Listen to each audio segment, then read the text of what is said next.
Well, good morning, everyone. It's William Davis here, Director of Education for Wilson Daniels, and we are about to go live with Odilon de Varine, who is the cellar master of Champagne Gosset in Epernay, the oldest estate in the Champagne region. So let's give him just a couple of minutes to come on. So, background about good to see everyone joining us on this Tuesday morning, hoping everyone is well. I did want to say a quick shout out, to everyone that is challenging the fires and the devastation in Napa and Sonoma right now. We are thinking about you, especially our winery partners, such as the Davies family and the team at Davies Vineyard Schramsberg, and even our friends at HDV on the east side of Napa. So let's get Odilon on from the other side of the pond. So, gotta love the connection there. Odilon, how are you, my friend? Hello, I'm fine, and you? Glad that the connection is working well as it did last week. So thanks again for taking this time this afternoon. Hopefully the weather is good on the other side of the pond. Yeah, it's we just have a nice sunny moment, but it was awful today. Really? So, Yeah. well, I guess that would be Champagne. You are going to get some rain from time to time. Sorry? You are going to get rain from time to time. It is Champagne after all. Yeah. Well, I leave the cuvery, and you see, I was in the cuvery, and I go back. Well, the place will be better for the connection. Oh no, it's quite all right. It's always good for people to see some of the background in the cellar. So I'll put an up view of some of. Here you see the house all around, and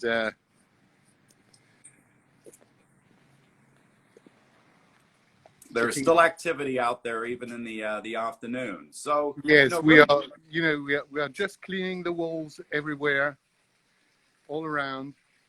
It's just finished, and here, well, and there we are. It's funny, to think that we were out there a little over a year ago, having a couple of glasses of champagne, out in the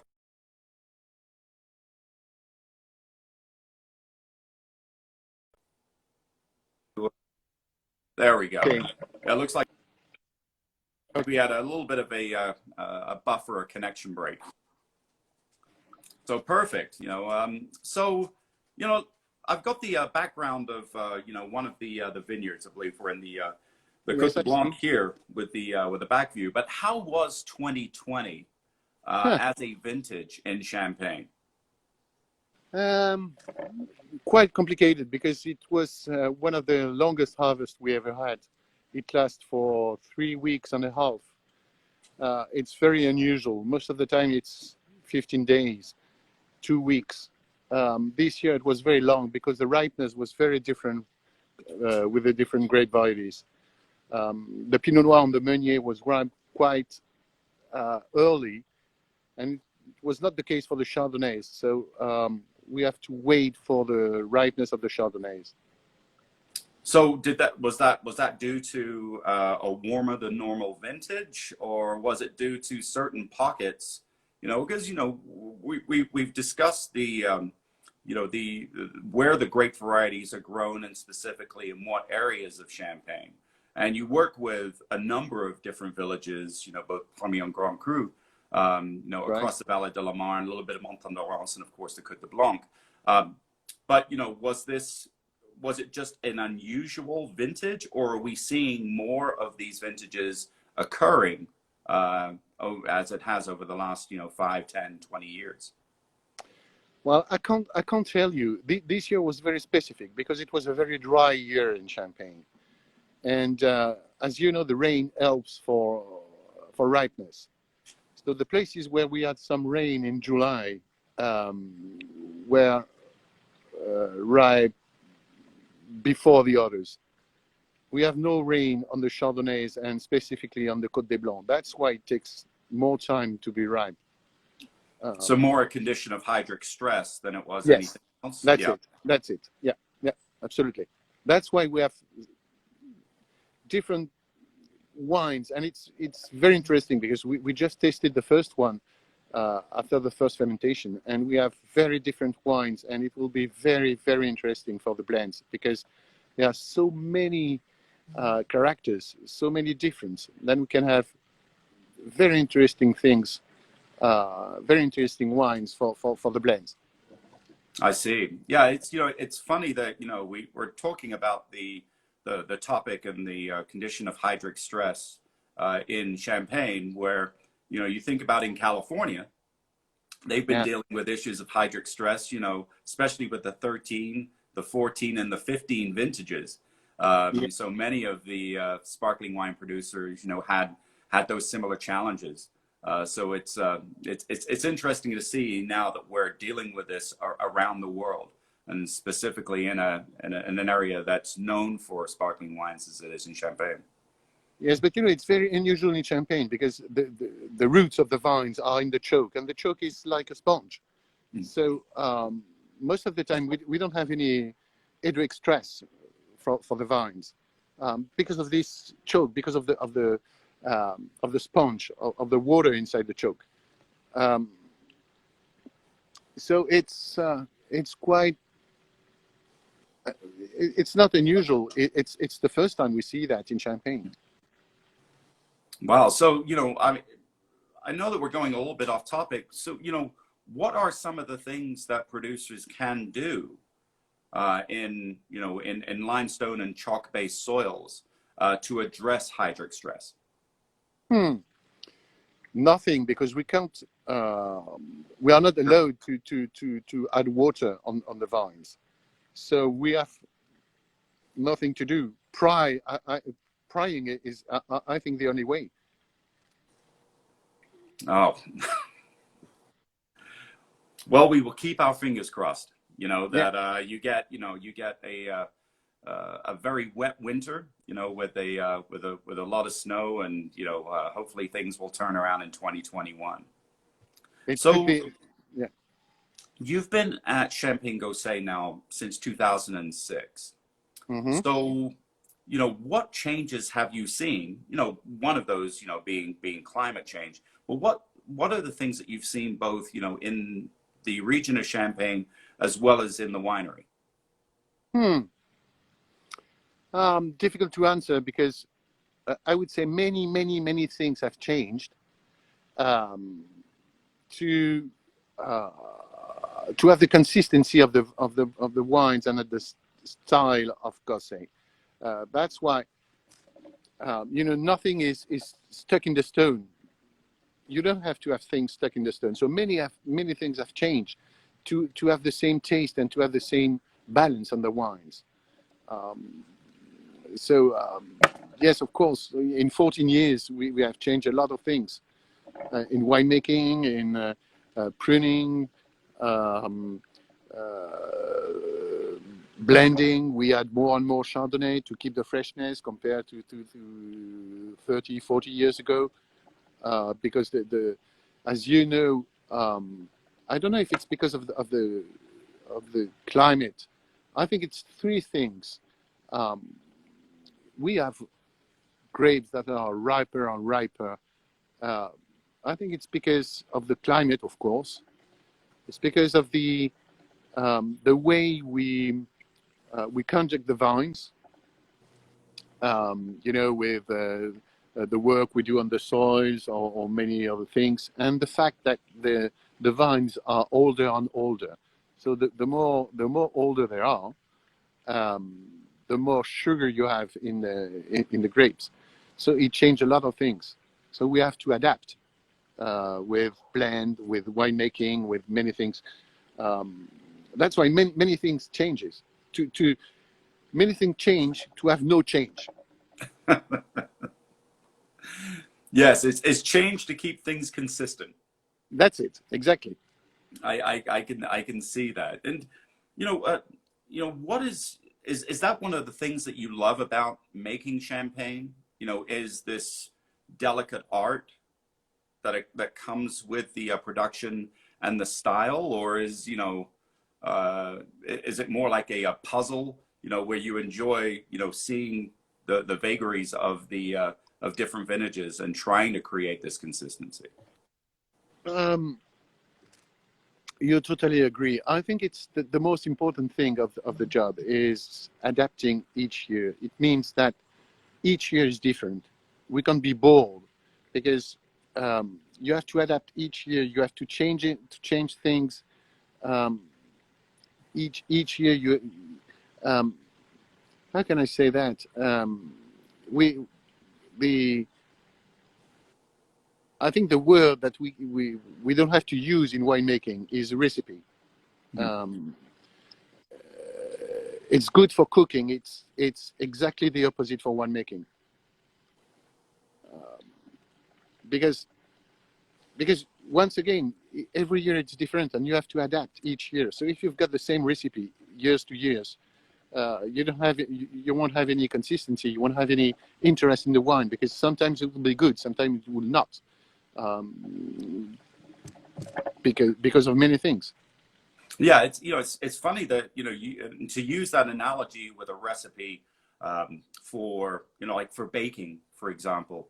Hmm. There's a lot of pastry chefs and people that are ardent bakers that they need to have the recipe exactly right in order to create a consistent loaf of bread, for example. But I live in Colorado. I live at 5,000 feet in elevation. And Hmm. baking here is very different than what you would bake at sea level. So you do have to change and you do have to adjust your recipe in order to make a wonderful product.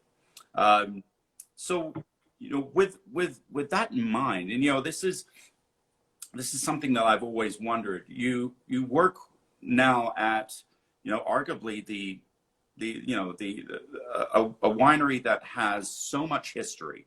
Um, Tell us a little bit about that history, and what was one of the reasons why you decided to work at Champagne Gosset in the first place. Wow, Gosset is the oldest wine house in Champagne. It's has been founded in 1584, so four centuries ago. It's it means something. Um, but I think Gosset is still there because it, the the people who work there always think forward, always um, uh, we never be stuck in the past. That's why I think Gosset is still there, and it's very interesting to work here because it's always looking forward, always adapting, always being yes, looking forward. It's exactly the term I think for Gosset. That's why it's still there. That's why we were the first one to have a special bottle. We were the first one to make uh, to avoid malolactic, to do many things. Um, it's quite. We are still a pioneer for 4 centuries. And it's funny because when you started in 2006, you were working at the old winery, correct? That's right. But you've seen the changes that have happened at, what is one of the most exciting things that you've seen, with the new winery in Epernay? So for everyone that, is listening, the winery moved almost 10 years ago, right? 2010, 2011, Nine, 9, 2009. 2009, into Epernay, where the original winery was in the village of Eye, a little further to the east in the valley. Um, and I'm sure that there were not only the quality of the winemaking vessels that you now get to work with some of the equipment. What are some of the things that allow you to make a more consistent wine with non-malolactic that you didn't necessarily have at the old estate? With the new winery, we have smaller tanks, smaller vats. That's important for the blend. That's important to have some spot to make the blend and to have the characteristic of one in the blend of the other, and not blending during the fermentation, but blending after the fermentation to have all the crus separately. And that's a big point with the new winery. And what else? We have more space, more room, and it's much easier to work. We have more reserve wine, even if we don't use much, a lot. We have, well,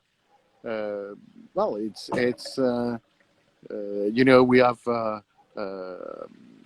cooling machine for the vinification. We have more tanks, so we can do what we've done since 2006. It means working with the lees, working with leaving the wine on the lees, using the lees to put on other tanks. It's many things changes.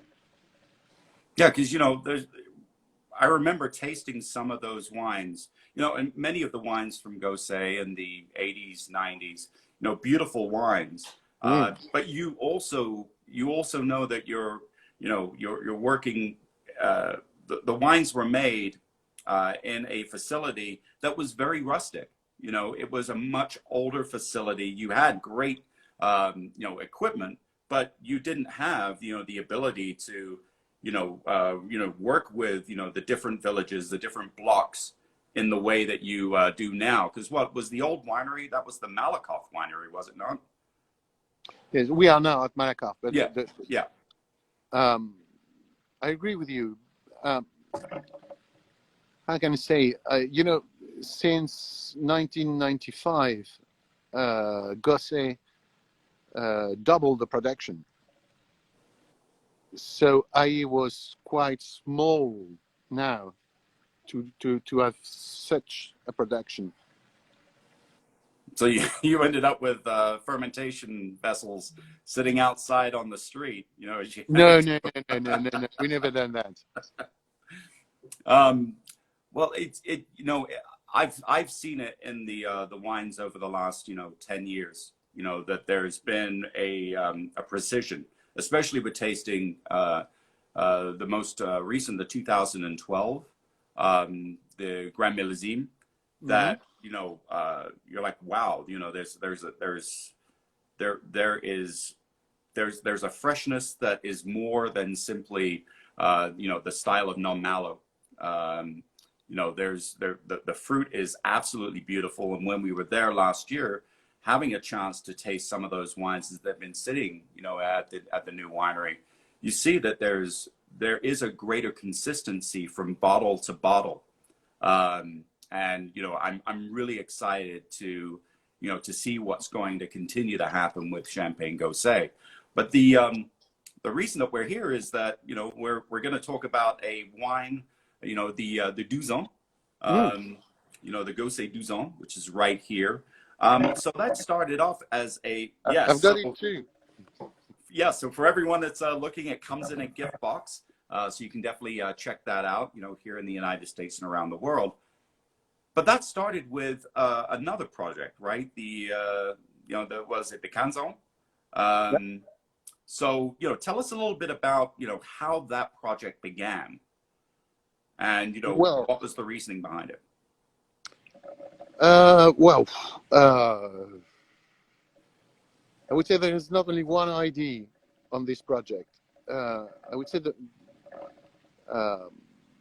two things. The first one is that we wanted to show that champagne is a wine that can age. It's a wine first, and for that it can age. But if you are talking about a vintage, you don't know how long it's been on the lees in the cellar. that's why we wanted to have a new concept.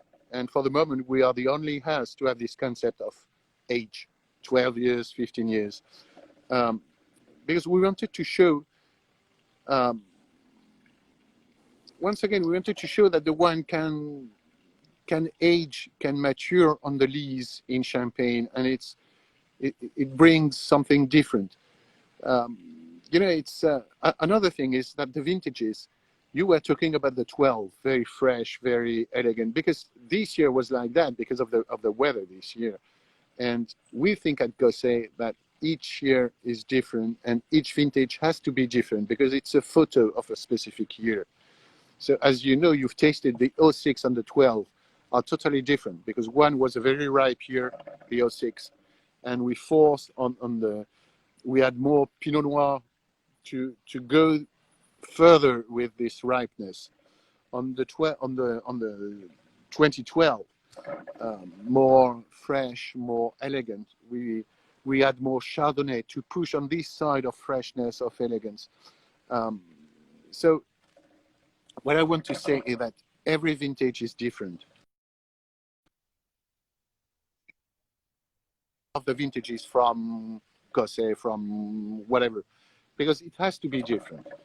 It means that it's very complicated. The 06 is totally different from the 12, which is totally different from the 04 or 02 or whatever. That's in Champagne. But even if I'm a winemaker, I can't tell you what is the vintage I prefer in Alsace, in Burgundy, in Bordeaux, compared to the people I'm dining with, or the mood I have at the moment, because I don't have the knowledge of all the vintages in France. So we thought that it was much more complicated in England or in US because you've got the wine coming from all the world, which is not really the case in France.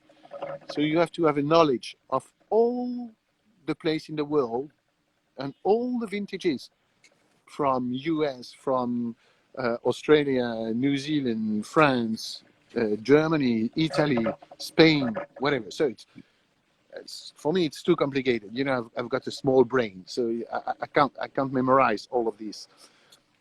That's why we wanted to have a new concept, which is based on aging, and we can tell you this wine I've spent 12 years on the lees between the bottling and the disgorgement.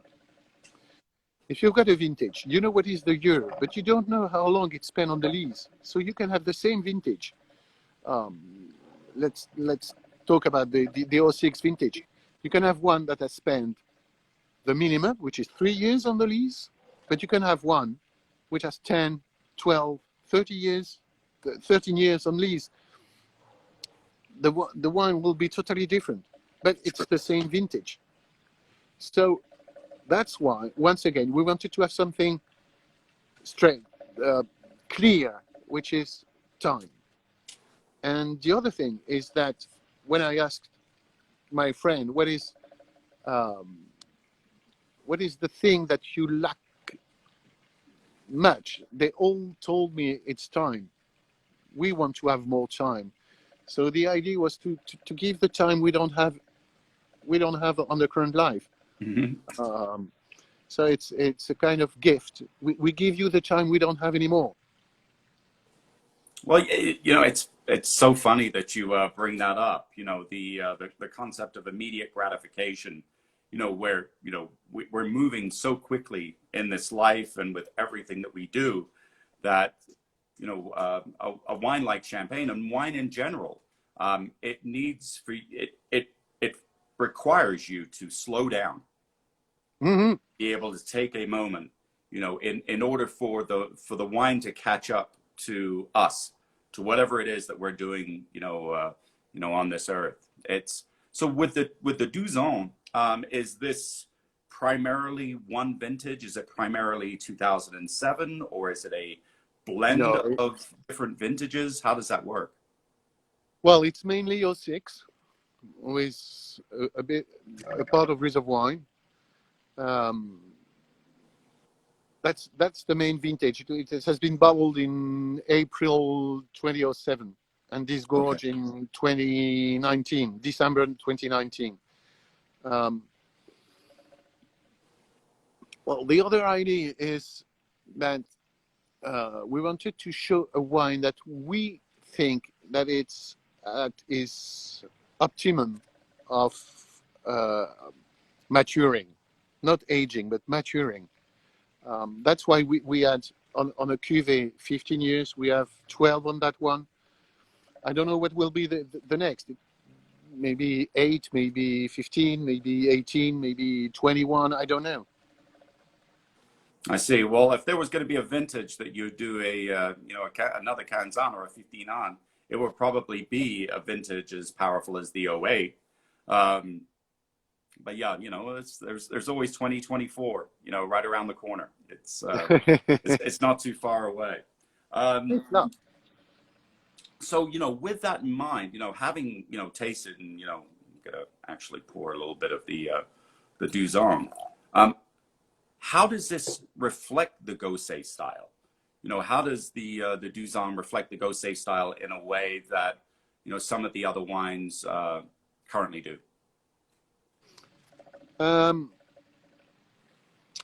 Well, it reflects the Gosset style because of its freshness, of its salinity, but not only. That's why it spends such a time on the lees to catch more roundness, more maturity, more. Yes, I don't know how to express that in English. More depth in the wine, and just disgorge at the right balance with oxidation and reduction. It's not reductive anymore because it spends a long time on lees. And it's not oxidized because it has been disgorged at the right time. So I would say, like all the Gosset, the idea was once again the balance between oxidation, reduction, balance between freshness, roundness, liveness, roundness, all in terms of balance. I see, because I'm sure that many out there have had the chance to taste a lot of late disgorged or extended tirage styles of wines, and one of the resounding similarities or running themes is that you will get a little bit of that oxidation, sometimes some nuttiness that's associated with the wines aging on the lees for a long period of time, and there is a freshness to this wine. Both on the nose and on the palate. That's, to me, it belies a wine that I would think that maybe was only 4 to 5 years on the lees because of how fresh, how bright it is. The only and this is more than just simply talking about the the effects of mallow versus non-mallow. I think that the base wines are extremely vibrant, and it still carries over into a wine as it ages, and there aren't many producers of champagne that are able to pull that off consistently. Well, I agree, and when we make the blend to have this type of wine, it's funny because it's totally different from the others. We When we make the blend, we don't want to have any roundness on the wine. So once again, it's different because we want the ripeness, the roundness to come from the lees and to come from the yeast, not from the grapes themselves. So it's totally different. We make a blend more fresh with the capacity of having this depth coming from time. Mm-hmm. That's why, and of course the malic acid helps for that. The idea is to have both freshness and maturity, which is not aging but maturity. Yeah, I mean there's definitely a structure that you see there, that is not only going to hold on now, but I think it will hold on for the next decade or two. There's no issue with this wine being able to age in someone's cellar, but knowing that it's quite delicious right now. There are it's to me, we talked about 2006 being, it's a fairly ripe vintage. There is Yes. impressive vintage, and this is a wine that shows no shortage of acidity, of tension, and it's quite a wonderful thing to see. So we've got the Duzon or the 12 ans. We've got the Canzon. Are there going to be any other limited release bottlings apart from those two that you might foresee in the future? I hope so. But we have I know many, it's a tough question to ask, but yeah, no, it's well, it's a tough question because we launched last year, if you remember, the Celebrissime with the 95 vintage, which was another idea of aging, with 10 years on the lees, 10 years after disgorgement, to show that we can store the wines even after disgorgement. So we've got several ideas, but I think we will continue this kind of wine based off age. I can't tell you now what will be the next one, but I'm sure they will have some. okay. I don't know. It probably another 12, another 15, maybe less, maybe more. I don't know. Well, we'll love to continue showing them on our luxury offerings. So, I can't wait to see what the next release is. So, if anybody happen to have any questions out there, feel free to chime in, ask those. But I do have one last question for Odilon. It's so among all of the wines that you've made over the years, and some that you were privy to, what was your favorite wine from Gosset, and why? And maybe it paused there. Odilon, did you hear the question? No, sorry. Okay. So what was your favorite wine that you ever have tasted from Champagne Gosset? Huh.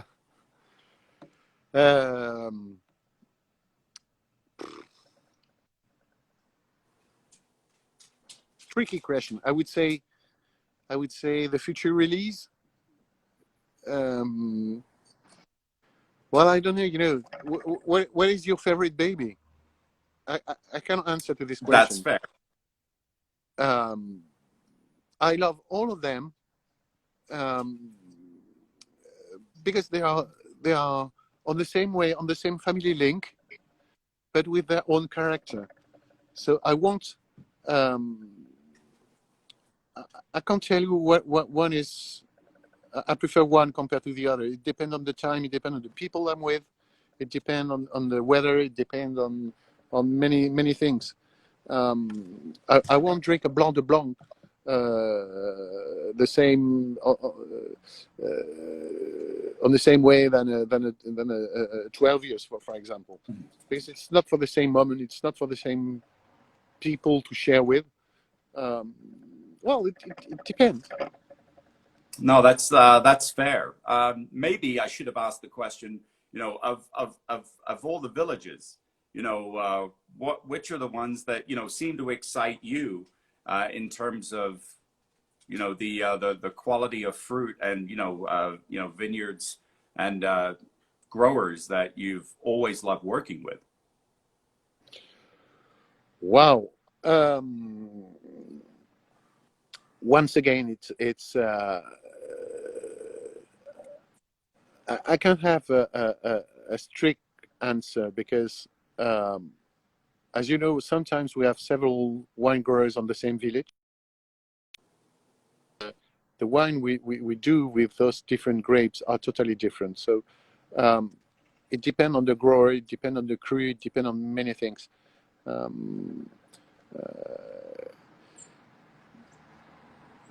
we have the chance to choose the people we are working with, and we choose them because of the crew they are located, but also the way that they they take care of their vineyards and the character of each. Because I think every wine grower put a part of his character in the vine, so in the grapes. That's fair. It's funny to think the evolution of many of the villages that at one time we swore up and down when we looked at the list of Grand Cru. The Grand Cru were always going to be Grand Cru, but there are growers in some of the Premier Cru sites and just outside that are growing phenomenal grapes. Mm. They're doing a really good job. It's why at Gosset all the tasting are made blind, for the blends, for the dosage, all the tasting are blind, because I don't want to African society from the place they come from. If you taste the Grand Cru, you will have you won't have the same taste if you know that it's coming from Grand Cru or if you don't know that it's come from, because if you don't know, you focus on the wine. Mm-hmm. And some years, Premier Cru or other cru could be sometimes better than a Grand Cru. It depends on the weather. It depends on the yield. It depends on many things. So I think the truth is in the blind tasting, and to really focus on the character of the wine and what the wine can bring on the blend. It's so true. There is no bias. There's no preconceived notions. You're just tasting the wine. It truly is. It's pure and it's organoleptic. It's you cannot hide behind the reputation of a village or. That's it. Yeah. Well, if anyone happen to have any questions, feel free to throw those out. If you've never tried especially the Canzon, which I think most markets are already sold out of, because it was such a limited release. But there's a few cases still in our New Jersey warehouse of the Duzon, and I have to tell you, I'm personally. The Duzon is it's more compelling to me than the Canzon, because there is a degree of freshness that's associated with the wine. It's a very delicious wine that gives you just enough of the nuttiness, of the oxidation that you would expect of a wine of this age. So you should definitely go out there and check some of this out. Well, Odilon, I know that it is getting close to closing hours for you. Yeah, there it doesn't matter in Champagne, but then again, it's not like you've got a long and arduous commute. There's a little bit of traffic in Epernay, but it's not like we might find in some cities across the United States. No. So, is there anything at all that you would like to tell the team? Tell everyone that's watching, anything new that's about to happen with the winery? Well, nothing really new in the winery. No, just want to say that to all the team. Well, first of all, thank you for all the job you do and you will do, or you've done. But we've got a very specific product with this champagne, with these 12 years, because we are the only wine house in Champagne to do this kind of product. So it's once again, we are the only one to do that. It's a very specific product. You've got vintages, you've got Blanc de Blanc, you've got Blanc de Noir from many others, from many houses, for a lot of brands. But this type of wine, this idea of the wine, this idea of aging, of maturing the wine to sell it at the top of its balance. We are at the moment at Gosset the only one to do that. Yeah, I would agree with you. I mean, the concept of, a 12-year late disgorged or aged is up there with most producers' tête de cuvées, and that is a testament to the ability that you have in the winery with a lot of these smaller lots and being able to play with all of the different blocks that you work with across the valleys, and you can see it in the consistency of the wines. The wines are absolutely delicious. Thank you. So, I agree with you. well, it's Tuesday. It's Tuesday. If we can agree on this, the world is our oyster. There's so many things that we could accomplish if maybe we agreed on just one or two things every day. Well, cheers. Thank you so much for your time, Thank you. Odilon. Thanks for everyone at Gosset that continues to bring us these delicious wines. So thanks again. Thank you on all the team to help Gosset to be alive in US, and we need your help. We need you. Well, we need you too. I can tell you, there's been a lot of days where a glass of champagne is exactly what the doctor ordered. Okay, and for everybody who will come at Gosset, we will try some other different cuvée from 12. We've got others in the cellar, and we can taste when you will come at Gosset. Wonderful. Yeah, we're keeping our fingers crossed. We will be there soon. We will be there. I hope so. I hope so. All right. Au revoir. And Au revoir. thanks again, my friend. Cheers. Thanks again, guys. And keep checking out for us on the next episode of Wilson Daniels here at IGTV. Bye.